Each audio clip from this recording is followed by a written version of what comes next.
मी घोटाचा दाना चहूकड बहरला राना पाटामध्ये झुळू झुळू पाणी पाखराच्या चोचीतली राणी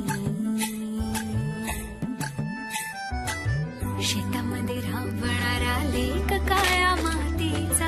रांगडा तो मर्द माझा भाळाच्या छातीचा वेडा पिसा छंद असा लागला तुझ्यात जीवन